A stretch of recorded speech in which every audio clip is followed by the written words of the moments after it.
Irmãos, graça e paz. Amém. Abra sua Bíblia aí, nesse texto lido, Gênesis 4, versos 6 e 7. O tema da mensagem é: domine ou seja dominado. Um desafio para a juventude. Domine ou seja dominado. Um desafio para a juventude. O texto diz assim: então lhe disse o Senhor: por que andas irado? E por que decaiu o teu semblante? Se procederes bem, não é certo que serás aceito? Se todavia procederes mal, eis que o pecado jaz à porta, e o seu desejo será contra ti, mas a ti cumpre dominá-lo. Amém? Vamos orar? Pai, muito obrigado, Deus, por essa oportunidade, por estarmos aqui, ó Deus, na casa dos teus filhos, ó Deus, na nossa casa, ó Deus, aonde o Senhor nos chamou para reunirmos em torno do nome que está, ó Deus, acima de todo nome. Senhor, fala conosco nesta noite, alimenta-nos pela tua palavra. Nós te pedimos para que tão somente o nome do Senhor seja glorificado. Instrumentalize-nos, ó Deus, pelo teu Espírito, é o que clamamos nesta noite, em nome de Jesus. Amém. Amém, amados. Podeis assentar, é um privilégio sempre podermos voltar à nossa sede, né? O sentimento que nós temos quando nós voltamos aqui é o sentimento que eu sempre falo, né? O direito, inclusive, estuda sobre isso. Chama-se senso de pertencimento. Você tem uma identidade. Então, quando você vem na casa mãe, você se sente acolhido, né? E isso é muito bom. Bem, irmãos, quando eu recebi aí a missão do irmão Fernando de estarmos trazendo a mensagem, ele falou a respeito desse desafio nos dias de hoje, né? Principalmente para os jovens. O culto, ele é um culto na responsabilidade da juventude, mas nós sabemos que a palavra do Senhor, ela alcança a todos, seja jovens, crianças, homens, mulheres, adultos, anciãos. A palavra do Senhor, ela nos alimenta e vai nos moldando a cada dia, né?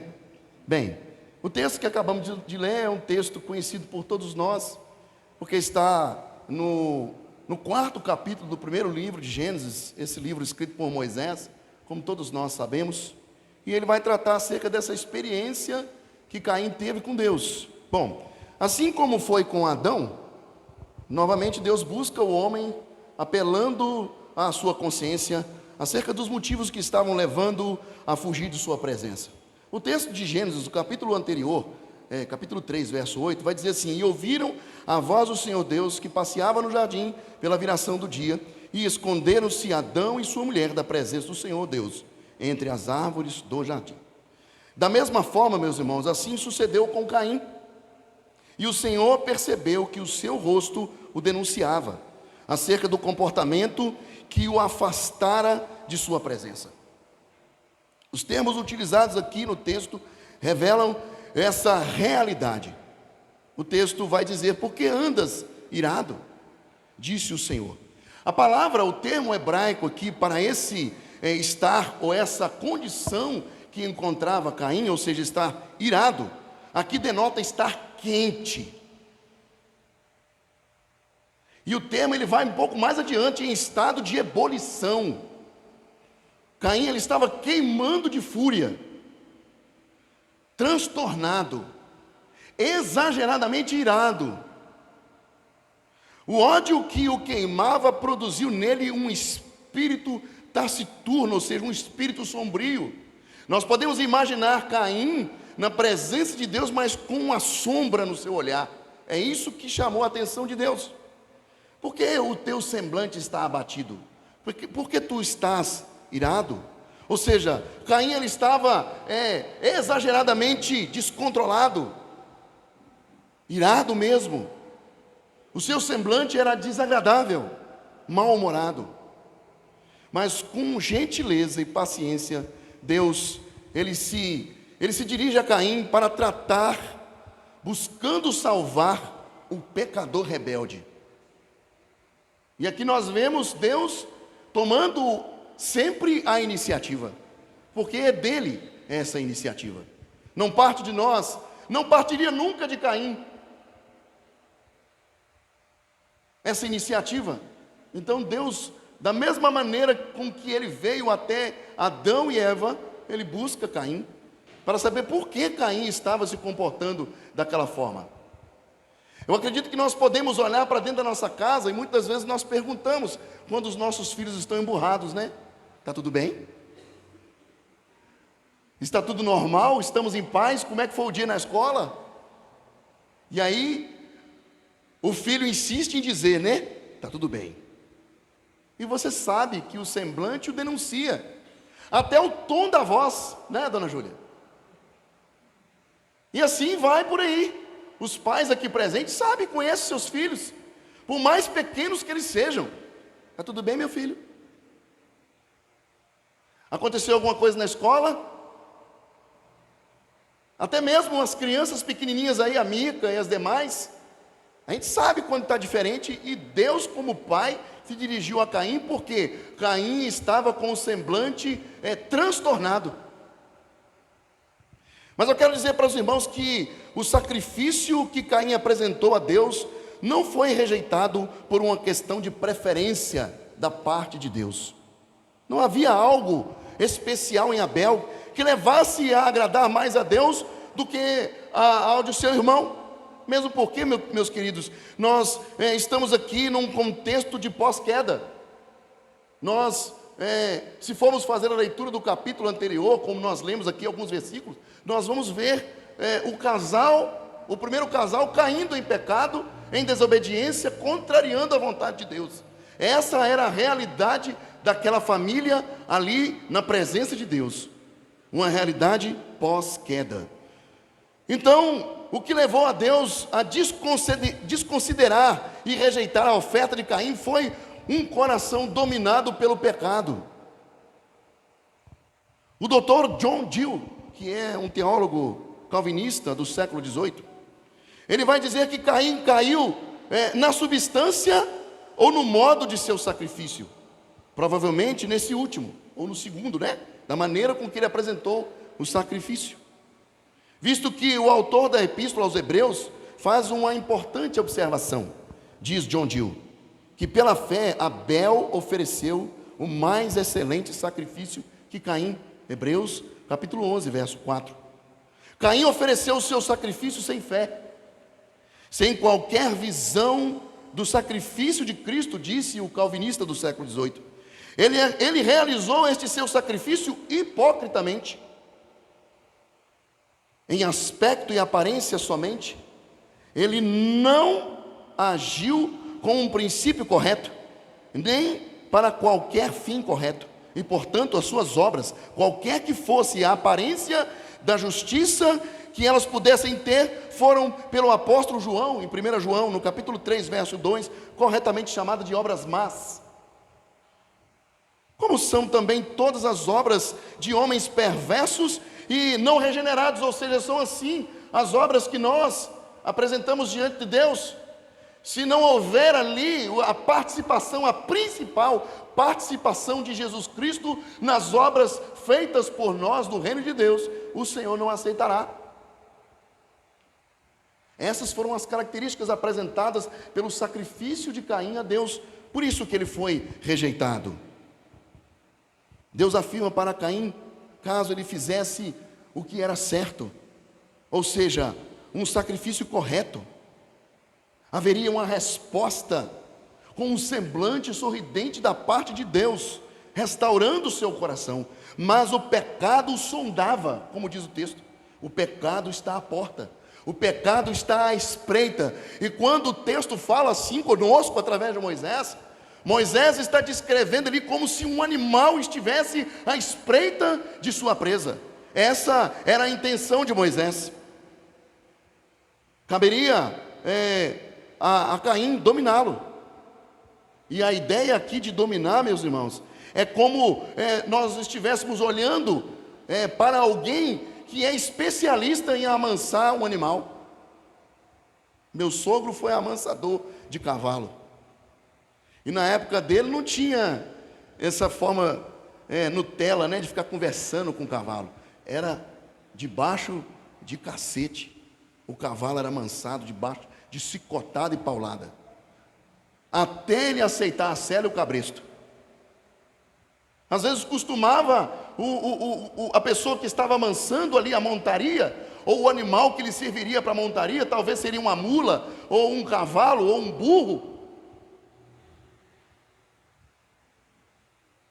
Ele conta que, meu sogro, né, ele conta que às vezes acontecia dele cair junto com o animal, e fazer com que o animal levantasse com ele ainda no lombo. Essa era a ideia que Moisés está aqui transmitindo acerca do que deveria Caim fazer com o pecado: dominar o pecado. Olhar para a sua natureza corrompida como um animal selvagem e dominá-la. E se torna, isso torna bem verdadeira, meus irmãos, a guerra que travamos no nosso coração com o pecado. E essa palavra é uma palavra explicitamente e exclusivamente para os jovens. Essa natureza que foi falada aqui pela Júlia, citando aí as várias vezes que o pastor, nas suas mensagens, estudos, fala a respeito dessa nova natureza que precisa subjugar a velha. Nós conseguimos ver isso quando nós estamos travando esse combate dentro do nosso coração, com essa questão que envolve o pecado que está à espreita, como um animal busca a sua presa. Segundo João Calvino, a própria ordem das coisas nos leva ao mesmo ponto, a saber que Deus pronuncia aqueles sacrifícios repudiados e rejeitados como sem valor, e que são oferecidos indevidamente, mas que a oblação, ou seja, o ato de fazer uma oferta a Deus, será aceita como agradável e de bom perfume, se for pura e legítima. E aí nós vamos entender, a partir da visão de João Calvino, ou a partir do ensino da palavra de Deus, que Caim, ele injustamente ficou zangado com Deus por não ter aceito o seu sacrifício, ou por não ter as suas atitudes honradas, visto que Deus estava pronto para recebê-lo com mãos estendidas, desde que deixasse de estar, ou seja, desde que apresentasse aquele sacrifício sem defeito. O texto que acabamos de ler, meus irmãos, fala acerca do pecado estar à porta. Sim, deve haver por parte do jovem cristão, principalmente nos dias atuais, a consciência da realidade pecaminosa, ou perniciosa, aliás, do pecado. Ou seja, como jovens cristãos, vocês não devem agir à semelhança de Caim, que negligenciou a perniciosidade do pecado que estava lhe espreitando. Eu trouxe aqui uma pesquisa que foi feita em 2018 e diz que 22 milhões ou 22 milhões de pessoas consomem algum tipo de material pornográfico. Porque uma das nossas maiores preocupações com os jovens é o problema do material pornográfico. E essa questão vai envolver os jovens brasileiros, porque é o público que nos interessa. E desses 22 milhões, 58% são jovens com idade menos de 35 anos. O caso da pornografia é apenas um dos pecados escravizadores, meus queridos, que tem afligido a juventude há um bom tempo. Mas outros podem ser citados, como as drogas, a glutonaria, o consumo exagerado de antidepressivos por causa de problemas de autoconsciência, preocupações que os jovens não deveriam ter, já estão tendo. Então existe o consumo exagerado e até mesmo descontrolado de antidepressivos, ideologias contrárias à fé cristã, relacionamentos tóxicos, ou seja, amizades que não agradam a Deus e não fazem bem para as pessoas que cultivam essa amizade, e etc. Tantos outros poderiam ser falados. Assim é como todo cristão, o pecado busca sagazmente nos tragar. Mas sabemos quem é o real inimigo: Satanás. Ele é o cabeça de todas essas coisas, que desde Adão, passando por Caim, procura agir sorrateiramente, inclusive contra os filhos de Deus. No livro de Jó, no capítulo 1, verso 6, o autor vai registrar: e vindo um dia em que os filhos de Deus vieram à presença perante o Senhor, veio também Satanás entre eles. É necessário, meus queridos jovens, estarmos atentos, sóbrios, vigilantes. E talvez o primeiro passo para atacar o jovem crente seja exatamente remover o peso do pecado. Edward Walk, um escritor e conselheiro cristão nas áreas de depressão, medo, vício, afirma que em uma cultura em que a autoestima e uma visão elevada do valor pessoal são consideradas psicologicamente essenciais, ele vai dizer que falar sobre o pecado parece ser um ataque direto ao bem-estar mental. Ele diz também que evocar a imagem dos puritanos e pregadores, pregadores austeros, ou seja, rígidos, sérios, sóbrios no ensino da exposição do Evangelho, que a maioria das vezes nós, quando lemos a leitura acerca dos puritanos, nós os vemos amaldiçoando ou lançando maldições sobre aqueles que não se arrependem. Isso, meus irmãos, vai soar como um julgamento sem misericórdia, disse o conselheiro, que derruba ao invés de edificar. Mas já havia um alerta por parte do apóstolo Paulo sobre a realidade, ou sobre essa realidade. E ele vai falar isso com Timóteo. Ele deixa isso registrado lá em 2 Timóteo, capítulo 4, verso 3. Ele vai dizer assim: pois haverá tempo, meu querido, se dirigindo ao filho dele na fé, haverá tempo em que não suportarão a sã doutrina. Pelo contrário, cercar-se-ão de mestres segundo as suas próprias cobiças, como que sentindo coceira nos ouvidos. E esses que se acercam desses mestres vão achar neles alentos que acalentam os seus comportamentos pecaminosos. Ou seja, a igreja que não aponta e não põe dedo na ferida do pecado está errada e está sendo conivente com a prática do pecado na comunidade. E muitas vezes o tratamento ele é doloroso mesmo, mas é esse tratamento que vai trazer cura, porque a palavra de Deus nos ensina a confrontar o pecado. Porém, eliminar o pecado do nosso vocabulário não torna a realidade de sua existência menor ou mais graciosa. O pecado é uma realidade. Não é condenatório assumir a sua existência e suas consequências terríveis, mas sim denunciá-lo em todas as vezes que for possível. Poderá sim ser libertador. Inclusive, a palavra nos aconselha a essa atitude. Tiago vai falar a respeito disso. No seu livro, no capítulo 5, verso 16, apenas a parte A, ele vai dizer assim: confessai, pois, os vossos pecados uns aos outros. Porque todas as vezes que fizermos isso, o Senhor trará cura, diz o texto, e vai tirar do diabo qualquer oportunismo dele. Então, quando nós cometemos um pecado, que possamos procurar alguém, orientados por Deus, e a primeira pessoa que precisa ser procurada na igreja é o pastor da igreja.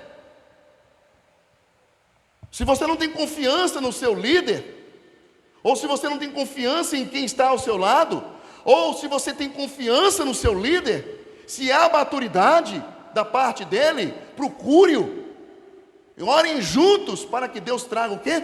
Cura.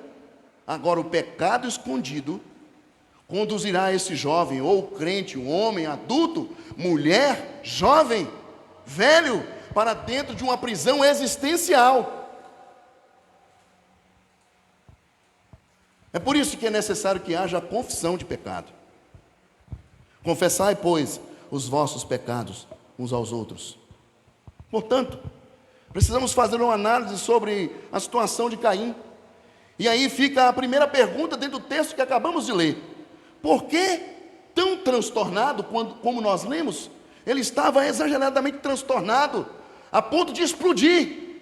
Ele não podia atacar Deus, por isso ele foi lá e matou o seu irmão. O texto disse: por que andas irado? E por que descaiu o teu semblante? O pecado deixou de ser o principal problema do ser humano. E este pensamento tornou-se frequente no linguajar da juventude, dentro e fora da igreja. Pois, em sua maioria, hoje, eles estão mais engajados em movimentos sociais, cujo desafio desses movimentos é diminuir a desigualdade e o sofrimento, que podem ter inúmeras causas. Bom, eles pensam assim, né? Que engajados em movimentos sociais, diminuirão os problemas da sociedade, colocando a culpa desses problemas no governo, na religião, no status social ou em alguma outra fonte que deve ser o quê? Fortemente combatida. Com isso, deixaram de entender que o pecado é o problema fundamental de seu ser. Ou seja, qual é a intenção do diabo? É tirar da cabeça da juventude, do crente, de uma maneira geral, o foco verdadeiro que precisa ser atacado. Não, o problema do mundo hoje é a desigualdade social. Não, o problema do mundo hoje é o desrespeito com o meio ambiente. Essa é a agenda de hoje. E esquece que o problema está dentro de nós. Porque os problemas causados na sociedade são causados por pecadores. Se não me engano, Santo Agostinho, ele fugiu para dentro de um monastério para se esconder do pecado. Quando chegou lá dentro, existe aquela famosa frase, né? Eu fugi do pecado. E lá dentro do monastério, longe de todo o ambiente urbano ou de qualquer convivência comum, lá dentro eu encontrei o pecado dentro de mim. Então não é a desigualdade social que precisa ser resolvida, não é o problema do governo, não é a questão da religião envolvendo no governo, na política, não é o status social, é o pecado que precisa ser resolvido. E o único que pode resolver o problema do pecado do homem chama-se Jesus Cristo. E quanto à nossa realidade dentro do reino, o Senhor já resolveu. O Senhor já nos libertou do pecado. O Senhor nos chama a viver uma nova vida em Cristo. E eu costumo dizer que se Jesus Cristo pagou um preço por nós, nós não somos mais donos de nós mesmos. E pelo fato de não sermos donos de nós mesmos, não podemos fazer aquilo que queremos. Tiago vai dizer que o soldado que foi convocado, ele não pode estar embaraçado com as coisas dessa vida, mas ele precisa ter a consciência de que a missão dele é fazer a vontade daquele que o arregimentou. Assim é a nossa realidade. Com isso, meus irmãos, deixaram de entender o problema fundamental, que é o pecado. A questão é que não envolve sentimento. O pecado vai mais profundo em nosso coração, pois ele revela, em certo nível, que não amamos a Deus de todo o nosso coração, quando flertamos com o pecado.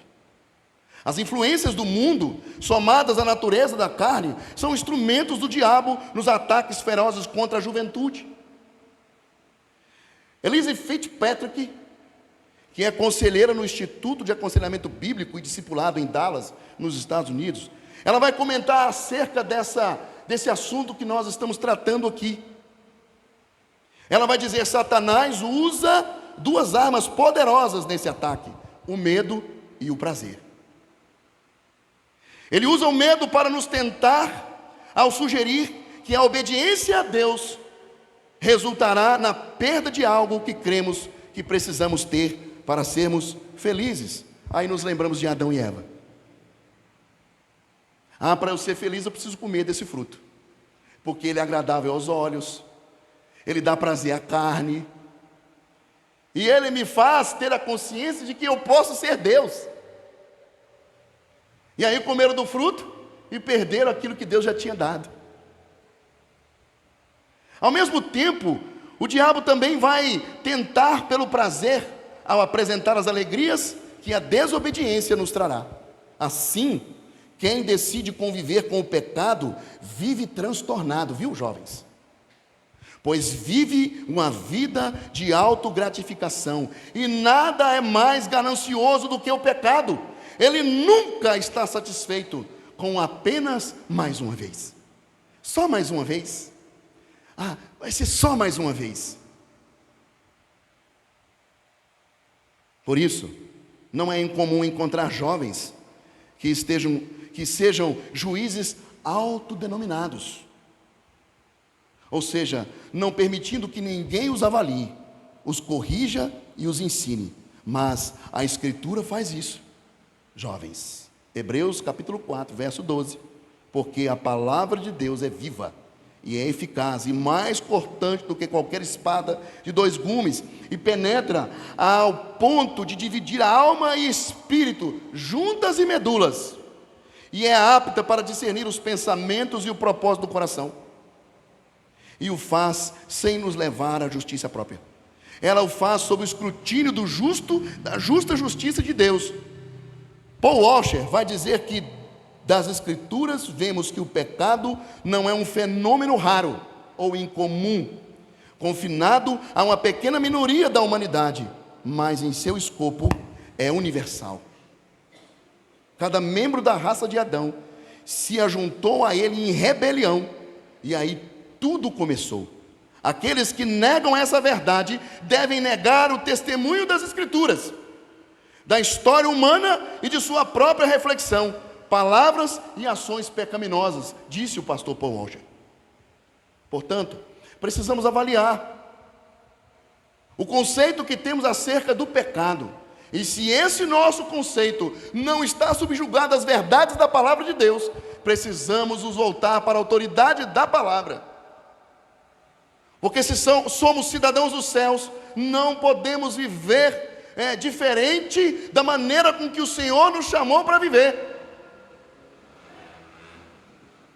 A juventude ou o jovem que flerta com o pecado está num risco sério. E sempre que eu tenho uma oportunidade, você já leu a Bíblia hoje, jovem? Você pelo menos parou na frente da palavra para ler um versículo, para alimentar a sua alma? Olha, deixa eu te fazer uma pergunta. Como é que foi o dia de hoje? Você se sentiu angustiado? Sim, eu passei uma angústia durante todo o dia. Pois é, isso é a sua alma clamando fome, fome de Deus, fome da palavra. E quando vem o pecado, o tentador não tem força, porque não se alimenta na palavra.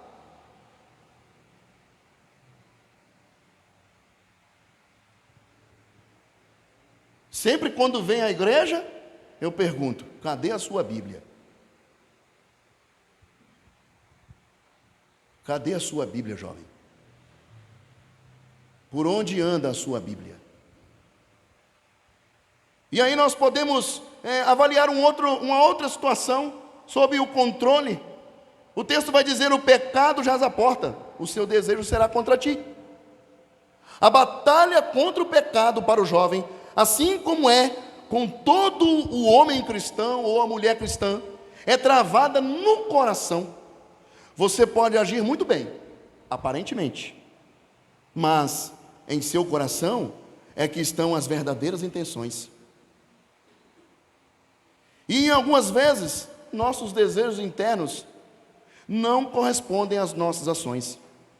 Portanto, meus irmãos, sem a ação do Espírito Santo, a vontade sempre estará acostumada a escolher aquilo que lhe é natural. Como as Escrituras nos afirmam, o profeta Jeremias, no capítulo 13, verso 23, ele vai nos fazer uma colocação muito interessante, através de várias perguntas, num só versículo. Ele vai dizer assim: será que o etíope pode mudar a cor da sua pele? Ou o leopardo as suas pintas? Assim também, você ou vocês são incapazes de fazer o bem, vocês que estão acostumados a praticar o mal, disse o profeta Jeremias. É certo que a escolha pelo pecado pode desenvolver em um hábito, e hábito este formado pela escolha consciente de vez após vez ignorar a Deus e a sua lei. Porém, é possível haver mudança no coração quando a nossa adoração é exclusiva. E aí, quando a nossa adoração é exclusiva, nós dizemos assim: olha, eu vou adorar e servir somente a Ele. Portanto, eu devo me livrar de tudo aquilo que toma o lugar de Deus, principalmente na minha vida. Quando o Espírito de Deus age, nosso amor somente é devotado a Ele.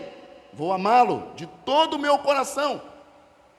E a nossa devoção, ou na nossa devoção, nós vamos dizer e podemos dizer, por Cristo Jesus, quando nós queremos de todo o nosso coração sermos amigos de Deus. E podemos também afirmar: és tu o meu único Senhor. Com certeza, isso ocorrerá caso redirecionemos para o rumo correto. Deus é quem pode realizar, por meio de seu Espírito e de sua palavra, uma mudança radical na vontade de jovens que podem, neste momento, estar passando por uma guerra pela vontade de seu coração. O que eu devo fazer? Fazer a vontade do meu coração ou fazer a vontade de Deus? Talvez seja esse o seu caso aqui nesta noite. Uma indecisão terrível. Senhor, o que fazer? Eu tenho essa decisão para tomar, mas nessa decisão eu vejo o seu nome sendo desonrado. Mas é uma oportunidade para mim, Senhor. Não, mas o nome do Senhor vai ser desonrado. E aí fica naquela indecisão. Nós precisamos entregar a Deus essa situação que ora vivenciamos. E o jovem, principalmente o jovem, passa por isso.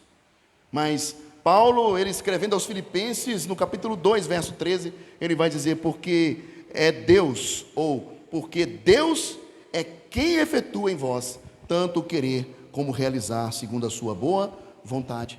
Precisamos simplesmente, e quando eu falo simplesmente, meus irmãos, nós achamos que quando estamos para dobrar a esquina, achamos que a esquina é tão longe que desistimos. Mas a esquina está ali. Precisamos simplesmente dobrar a esquina. E quando traçamos esse paralelo, nós precisamos simplesmente olhar para o alto e entregar ao Senhor as nossas escolhas e deixar que Deus nos direcione. A obediência à palavra é o instrumento que quebrará o jugo do pecado. Aonde está a sua palavra? Aonde está a sua Bíblia? O que você tem feito com ela? Qual a intimidade que você tem com essa palavra? Quando o jovem persegue a vida de santidade, ele entra num processo que já foi iniciado na vida dele, principalmente o jovem cristão. Esse processo já foi iniciado na sua vida. Precisamos nos lembrar que nosso pensamento, nossas atitudes precisam ser entregues no altar de Deus todos os dias. Precisamos ser controlados por Ele, na busca pela santidade, a fim de que o nome do Senhor em todas as nossas atitudes seja glorificado. Mais uma vez Paulo vai nos orientar. 1 Tessalonicenses capítulo 4, verso 3: pois esta é a vontade de Deus, a vossa santificação, que vos abstenhais da prostituição, daquilo que desagrada a Deus, para buscar a vontade de Deus. Precisamos abrir mão daquilo que gostamos, porque Jesus Cristo abriu mão daquilo que Ele gostava, na sua própria vida, em nosso favor. Uma outra questão que existe nesse texto que acabamos de ler, ele vai dizer: olha, você, o texto vai dizer para nós, você é quem deve dominá-lo. Aí o texto vai falar lá: mas a ti cumpre dominá-lo. O próprio Jesus enfrentou o ataque furioso de Satanás, através de tentação, mas resistiu com êxito a cada uma delas. Depois leia lá, Mateus capítulo 4, do verso 1 ao 11. Mas nós temos um texto aí nesse capítulo 4, apenas o verso 4, que vai dizer assim: olha, quando o diabo fala com Jesus, se tu és o Filho de Deus, diga para que essas pedras se transformem em pão ou em pães. Jesus vai responder: não só de pão viverá o homem, mas de toda a palavra que procede da boca de Deus. Aonde está a sua palavra? Aonde está a sua Bíblia? Pois ela é o antídoto contra o pecado. Este é o alimento fortificante contra o pecado. Quando questionado, Jesus, ele vai fazer a seguinte pergunta: qual de vós pode me acusar de algum pecado? João 8, 46. Alguns de seus ouvintes estariam bem ansiosos para responder caso pudessem. Mas, meus queridos, eles não podiam responder, porque não havia pecado em Jesus. Porque Satanás, isso vai nos entender o porquê Satanás não conseguiu sucesso com Jesus. Porque Jesus tinha um objetivo. Qual era o objetivo de Jesus? Agradar ao Pai e deleitar-se nele. Meu conselho para você, jovem, nesta noite: agrade a Deus e se deleite nele. Suas vitórias, ou seja, as vitórias de Jesus, vão nos ensinar que o poder da tentação pode ser resistido em nossos pensamentos, desejos e afeições e motivações, quando focamos a nossa vida em agradar a Deus. Colossenses capítulo 3, verso 2. Pensai nas coisas lá do alto, não nas que são aqui da terra, porque morrestes e a vossa vida está oculta juntamente com Cristo. Por isso, meus irmãos, eu concluo dizendo: se você pertence a Ele, você jovem, e à igreja de uma forma em geral, se você pertence a Ele, o trabalho do Espírito Santo já está ocorrendo em sua vida. Seu trabalho é fazer com que a obediência a Deus, por meio do conhecimento da palavra e a adoração exclusiva a Deus, sejam prazerosos. Pois o salmista nos deixa claro que a lei do Senhor é doce como mel. No mesmo salmo que o Fernando leu aqui essa noite, Salmo 119, é lógico que eu avancei um pouco mais, fui lá no 103. A lei do Senhor é doce como mel. Portanto, ore ao Senhor. Peça que Ele lhe abra os olhos, fazendo-o enxergar as maravilhas de um coração santo e obediente a Ele. E o meu desejo para você, jovem, nesta noite, é que o Senhor lhe convença a cada dia do pecado, assim como tem me convencido. E nos mostre, e mostre a você as glórias de Cristo. E eu queria encerrar com uma pequena experiência, uma ínfima experiência. Eu saí para caminhar com meu pai hoje, e a gente foi parar lá, um pouco aqui antes, ao lado ali do Colégio Tiradentes, na feira. Quando eu mostrei para ele a feira, ele falou assim: opa, está na internet, eu quero um pastel. E aí nós fomos atravessar um terreno gigante que tem ali da prefeitura, eu acho que é da prefeitura. E eu me lembrei da postagem do pastor, da música que foi apresentado como águas claras, como um rio cristalino. Irmãos, eu tive que me segurar para não chorar. E aí lembrei do irmão lá na casa do Fernando, eu esqueci o nome daquele irmão branquinho que estava na porta, que está lá no Mato Grosso, na cidade de Mato Grosso, que inclusive nos falou a respeito da ausência de uma igreja missionária, Volta de Cristo lá, o Roberto, e da experiência daquele homem com o Espírito Santo. Eu tive que me segurar ali, porque eu ia começar a chorar naquele momento, por causa da presença do Espírito de Deus. Essa é a experiência que eu quero para você, jovem. Que você sinta o Espírito Santo 24 horas na sua vida, porque é isso que vai ficar. Tudo isso aqui, TikTok, internet, tudo vai passar. Tudo vai passar, a única coisa que vai permanecer é Cristo. Cristo e aquilo que Ele conquistou por nós na cruz do Calvário, que é a vida eterna. Todas as outras coisas vão passar. Não, mas que carro chique do Elon Musk, né? da tecnologia. Porque lá em Belo Horizonte agora tem o primeiro cidadão com um chip na mão. Que grande coisa. Tudo vai passar. Mas a palavra de Deus disse assim, que o amor do Senhor permanece para sempre. E é Ele que nos ama, independente das circunstâncias a qual nós nos encontramos. Porque todas as vezes quando nós nos colocamos diante de Deus, Ele chega para nos restaurar. E para fazer igual fez com João. Mesmo que o contexto de João ali não seja o nosso hoje. E oxalá que cheguemos à condição de João, de uma intimidade tão grande que Jesus Cristo aparece para ele, e ele cai ao chão, e Jesus chega diante de João e põe a mão de João e levanta João, põe-te de pé, filho do homem, e falarei contigo, venha e veja. Esse é o desejo do nosso coração, para você, jovem, para você, igreja, que o Senhor Jesus Cristo seja o seu foco, sua vida, seu respirar. Quando nós cantamos, né? Este é o meu respirar, e este é o meu pão. Amém? Que Deus em Cristo abençoe você, sua vida, para a glória de Deus.